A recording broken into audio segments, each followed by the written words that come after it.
మేమైతే పిక్కులో దిగిపోయి పిక్కు నుండి ఇక్కడికి వచ్చామన్నమాట. ఇక్కడ ఒక ఎనిమిది అయితే లోపల క్యాంపింగ్ చేస్తున్నాం.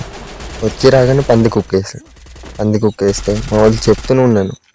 ఒకటి నాకయ్యి వేస్తే ఇంకొకటి వచ్చి రివైవ్ ఇస్తున్నాడు. వీడికి తెలియదు నేను లోపలికి వచ్చేసాను అన్నమాట. తెలియకపోతే అన్ని కిల్ చేసుకుని అప్పటికి చెప్తున్నాను మీదకి ఒకటి దిగేట్రా అని. వినిపించుకోకుండా ఆ దూరంగా ఉన్న వాళ్ళకి మీదగా ఫైర్ చేస్తున్నాను అనమాట. చూస్తే ఇదిగో మళ్ళీ నాకు చేశాడు మా వాడికి.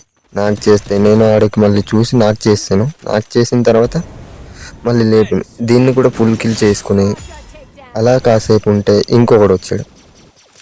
ఇంకొకటి దూరంగా చూస్తున్నారు కదా, ఆడేమో పరిగెడుతుంటే ఆడికి కూడా నాకు చేసి ఫుల్ కిల్ చేసుకున్నాం. ఇక్కడ మొదలైందబ్బా. ఈ పక్కన ఒక క్యాంపర్ ఉన్నాడు, వాడు మామూలు వాడైతే కాదురా బాబు. మా వాళ్ళందరినీ ఆడే లేపి మింగాడు. ఒక్కడిని కూడా బ్రతకనివ్వలేదు. నేను వెళ్ళే లోపల ఇదిగో చూడండి ఒకడైపోయాడు. ఒకటి ఆయన చంపడానికి అని చెప్పేసి ఇంకొకడు వెళ్తాడు మా వాడు. ఇంకొకటి వెళ్ళేసి ఇదో ఉన్నాడు చూస్తున్నారు కదా, వీడిని కూడా చంపేస్తారనమాట. వీడిని కూడా ఇదో ఆగండి చూస్తుండండి, అయిపోతాడు ఇంకా ఆడు కూడా. ఆడిని కూడా చంపేస్తే ఇంకా మాకేం చేయాలో అర్థం కాలేదు. మేమిద్దరే మిగిలేమన్నమాట. అది అయిపోయాడు. మేమిద్దరే మిగిలి ఇక్కడ ఉంటే ఆడు మా స్క్వాడ్ మొత్తాన్ని లేపేస్తాడు అనుకున్నాను.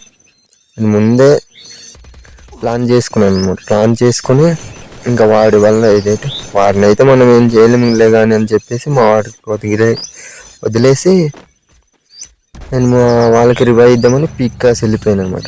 పీక్కాసి వెళ్ళిపోయి మంచిగానే ఉంది. ఇక్కడ రివైవ్ ఇచ్చేసి వెళ్ళిపోతుంటే ఈ మీద ఒకడు ఉన్నాడు. ఇదిగో ఇక్కడ ఒకడు ఉన్నాడు. దీన్ని చంపేద్దాంరా అని మా ఫ్రెండ్ గారికి ముందే చెప్పాను. వద్దులేరా అరేంజ్ చేస్తారులే అని చెప్పాను. సరే అని చెప్పేసి బాగానే ఉంది. అక్కడ వెళ్ళాము. ఇక్కడ చిన్న ఫైట్ జరిగింది.